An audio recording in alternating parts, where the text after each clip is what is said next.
Hello welcome back to my channel. ഇന്ന് നല്ലൊരു അടിപൊളി 4 മണി പലഹാരമായിട്ടാണ് വന്നിട്ടുള്ളത്. നമ്മൾ വീട്ടിലുള്ള ഇൻഗ്രീഡിയൻസ് ഒക്കെ വെച്ച് വളരെ പെട്ടെന്ന് ചെയ്തെടുക്കാൻ പറ്റിയ നല്ല സിമ്പിളും ടേസ്റ്റും ആയിട്ടുള്ള ഒരു സ്നാക്കിൻ്റെ റെസിപ്പിയാണ്. വീഡിയോ സ്കിപ്പ് ചെയ്യാതെ കാണുക. ചാനൽ സബ്സ്ക്രൈബ് ചെയ്യാത്തവരുണ്ടെങ്കിലും ആദ്യമായിട്ട് കാണുന്നവരുണ്ടെങ്കിലും പ്ലീസ് ഒന്ന് സബ്സ്ക്രൈബ് ചെയ്ത് സപ്പോർട്ട് ചെയ്യുക. അപ്പോൾ നമുക്ക് നേരെ റെസിപ്പിയിലോട്ട് പോവാം. ഇതിന് വേണ്ടിയിട്ട് ഞാനിവിടെ ഒരു 3 ഉരുളക്കിഴങ്ങ് നന്നായിട്ട് പുഴുങ്ങി അതിൻ്റെ തൊലിയൊക്കെ കളഞ്ഞെടുത്തിട്ടുണ്ട്.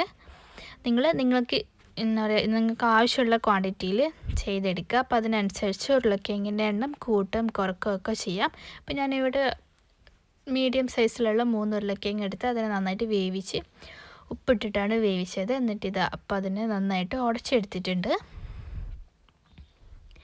ഉടച്ചെടുത്ത ശേഷം പിന്നെ നമുക്ക് ഇതിലോട്ട് കുറച്ചുകൂടി ഇൻഗ്രീഡിയൻസ് ചേർത്ത് കൊടുക്കാനുണ്ട്. ആദ്യം ഒരു ചെറിയ സവാള ചെറുതായിട്ട് ചോപ്പ് ചെയ്ത് ചേർത്ത് കൊടുക്കുന്നുണ്ട്. അപ്പോൾ ഇതിനേക്കാൾ കൂടുതൽ ഉരുളക്കിഴങ്ങ് എടുക്കുകയാണെങ്കിൽ അതിനനുസരിച്ച് ബാക്കിയുള്ള ഇൻഗ്രീഡിയൻസും അങ്ങോട്ടും ഇങ്ങോട്ടൊക്കെ മാറ്റം വരുത്തിയാൽ മതി. പിന്നെ ഇതിലോട്ട് ചേർക്കുന്നത് പച്ചമുളകാണ്. നമ്മുടെ എരിവിനനുസരിച്ച് ചേർത്ത് കൊടുക്കുക. അപ്പോൾ ഞാനിവിടെ 2 പച്ചമുളക് ചെറുതായിട്ട് അരിഞ്ഞ് ചേർത്ത് കൊടുത്തിട്ടുണ്ട്. പിന്നെ വേണ്ടത് മല്ലിയിലയാണ്. അതും നിങ്ങളുടെ ഫ്ലേവറിനനുസരിച്ച് ചേർത്ത് കൊടുക്കാം. പിന്നെ ഇതിലോട്ട് ചേർക്കുന്നത് മൈദ മാവാണ്. ഇപ്പോൾ ഞാൻ 1/2 കപ്പ് ടോട്ടൽ ചേർത്ത് കൊടുത്തിട്ടുണ്ട്. കുറച്ച് ചേർത്ത് കൊടുത്തിട്ട് പിന്നീട് മിക്സ് ചെയ്ത ശേഷം നോക്കിയിട്ട് ചേർത്ത് കൊടുത്താൽ മതി. പിന്നെ ആവശ്യത്തിന് ഉപ്പ് ചേർത്ത് കൊടുക്കാം. പിന്നെ ഒരു 1/4 ടീസ്പൂൺ മഞ്ഞൾപ്പൊടി, 1/2 ടീസ്പൂൺ കുരുമുളക് പൊടി, ഒരു 1/4 ടീസ്പൂൺ ഗരം മസാല. ഇത്രയും ഇൻഗ്രീഡിയൻസ് മാത്രമേ നമ്മൾ ഇതിലോട്ട് ചേർക്കുന്നുള്ളൂ. എന്നിട്ട് ഇത് കൈ വെച്ച് നന്നായിട്ട് കുഴച്ചെടുക്കാം. നമുക്കൊരു മാവൊക്കെ കുഴച്ചെടുക്കുന്നത് പോലെ കുഴച്ചെടുക്കാൻ പറ്റും. വെള്ളമൊന്നും ചേർക്കണമെന്നൊന്നുമില്ല.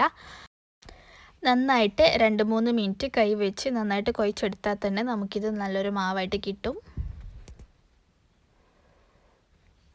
അങ്ങനെ ഞാനിവിടെ ഇതിൻ്റെ മാവ് റെഡിയാക്കി എടുത്തിട്ടുണ്ട്. നമുക്കിത് ഫ്രൈ ചെയ്യുന്നതിന് മുന്നേ ഒന്ന് കോട്ട് ചെയ്യാനായിട്ട് ഒരു ബൗളിൽ കുറച്ച് മൈദപ്പൊടി എടുത്തിട്ടുണ്ട്. എന്നിട്ട് അതിലോട്ട് ആവശ്യത്തിന് ഉപ്പും കുറച്ച് വെള്ളവും കൂടി ചേർത്തിട്ട് ഒരു ബാറ്ററാക്കി എടുക്കാം. ഈ മൈദക്ക് പകരം മുട്ടയാണെങ്കിലും അങ്ങനെയും ചെയ്താൽ മതി. മുട്ട നന്നായിട്ട് ബീറ്റ് ചെയ്ത് അതിലോട്ട് ഉപ്പും ചേർത്തോട്ട് നന്നായിട്ട് ബീറ്റ് ചെയ്ത് വെച്ചാൽ മതി.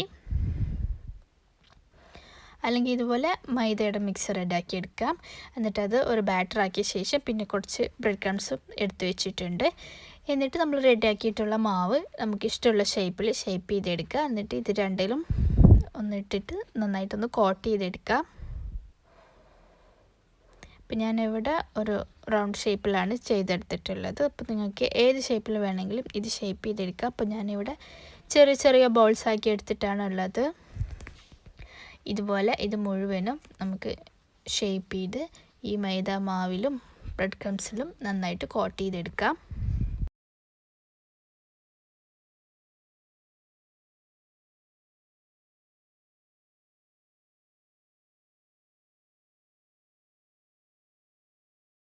മുഴുവനായിട്ടും കോട്ട് ചെയ്തെടുത്തിട്ടുണ്ട്. നമുക്കിത് ഫ്രൈ ചെയ്തെടുക്കാം. അപ്പോൾ അതിന് വേണ്ടിയിട്ട് ഓയിൽ നന്നായിട്ട് ചൂടായ ശേഷം അതിലോട്ട് ഇട്ട് കൊടുക്കാം. അപ്പോൾ ഞാനിവിടെ കുറച്ച് വീതിയുള്ള പാത്രം തന്നെയാണ് എടുത്തിട്ടുള്ളത്. അതുകൊണ്ട് ഞാൻ റെഡിയാക്കിയിട്ടുള്ള ബോൾസ് മുഴുവനും ചേർത്തിട്ടുണ്ട്. എനിക്ക് ഈ ഒരു അളവിൽ 12 ബോൾസ് കിട്ടിയിട്ടുണ്ട്. ഇനി ഇത് നമുക്ക് തിരിച്ചും മറിച്ചും ഇട്ടിട്ട് നന്നായിട്ടൊന്ന് മൊരിയിച്ച് ഒന്ന് ബ്രൗൺ കളറായി വരുന്നത് വരെ ഫ്രൈ ചെയ്തെടുക്കാം. അങ്ങനെ ഇത് അത്യാവശ്യം നന്നായിട്ട് മൊരിഞ്ഞ് കളറൊക്കെ മാറി വന്നിട്ടുണ്ട്. നമുക്കിത് എണ്ണയിൽ നിന്ന് കോരി മാറ്റിയെടുക്കാം. എന്നിട്ട് ഇത് നമുക്ക് സോസിൻ്റെ കൂടെയോ മയോണൈസിൻ്റെ കൂടെയോ ഒക്കെ കഴിക്കാം. നല്ല അടിപൊളി ടേസ്റ്റാണ്. ഇത് കഴിക്കുന്ന സമയത്ത് ചെറു ചൂടോടെ തന്നെ കഴിക്കുമ്പോഴാണ് അതിൻ്റെ നല്ലൊരു ടേസ്റ്റ് കിട്ടുക. വീഡിയോ ഇഷ്ടമായിട്ടുണ്ടെങ്കിൽ ലൈക്ക് ചെയ്യുക, ഷെയർ ചെയ്യുക. ചാനൽ സബ്സ്ക്രൈബ് ചെയ്യാത്തവരുണ്ടെങ്കിൽ ഒന്ന് സബ്സ്ക്രൈബ് ചെയ്യുക. കൂടെ തന്നെ ഇൻസ്റ്റഗ്രാം പേജ് ഫോളോ ചെയ്യാത്തവരുണ്ടെങ്കിൽ ഒന്ന് ഫോളോ ചെയ്യണേ.